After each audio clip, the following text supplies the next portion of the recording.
Welcome back.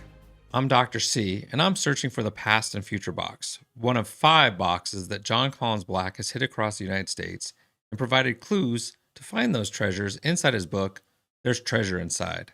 Today, we'll be dipping our toe into the lion's share once again. And once again, I caught myself watching There's Treasure Inside, the Unofficial podcast. Apparently, they've got control of my YouTube feed.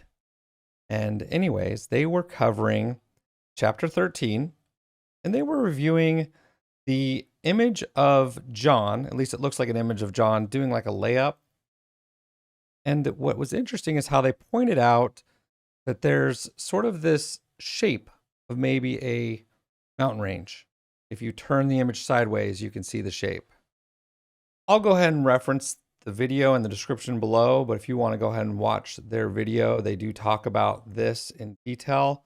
I'm just giving them my spin on it.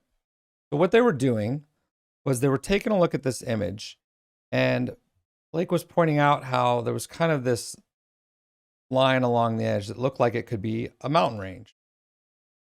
And if you go ahead and flip it, we can kind of see the mountain range a little bit better here. Nice contrast from black and white. So let's go ahead and draw a line there. A line here, follow that pattern. And we'll go ahead and get rid of this image. And what we find is if we go ahead and line up Mount Rushmore to this, it kind of fits.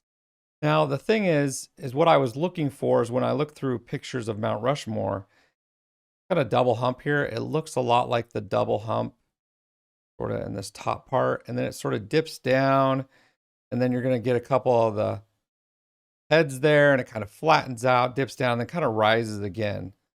So I feel like you maybe find the right image or the right angle.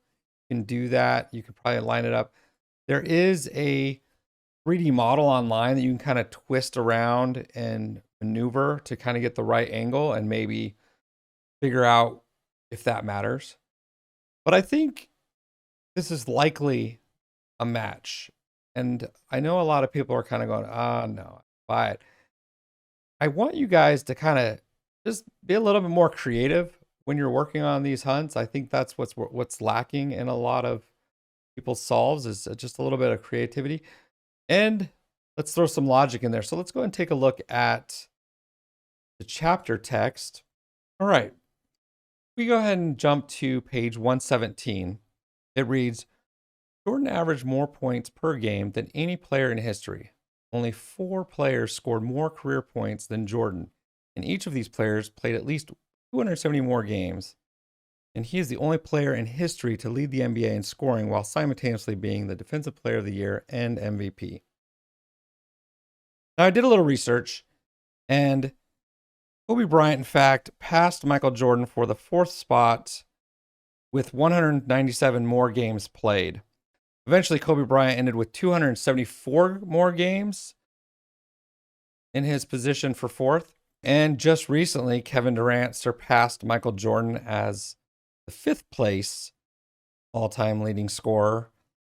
And he's played 1,191 games, and that was 119 more games than Michael Jordan. So obviously this book was written before this took place, so we're gonna ignore that statistic. But the thing is that why did he say 270? Well, and what else can we find in here? Let's take a look. So Jordan averaged more points per game than any other player in history, only 4. Let's go ahead and grab that, okay? In history, only 4. If we go ahead and grab at least 270 more, that relates to the 270 electoral votes that you need to become president. All right, next we have Michael Jordan is so synonymous with excellence. The name Michael Jordan has become a euphemism for someone who is the best at what they do. Grab that. Best at what they do.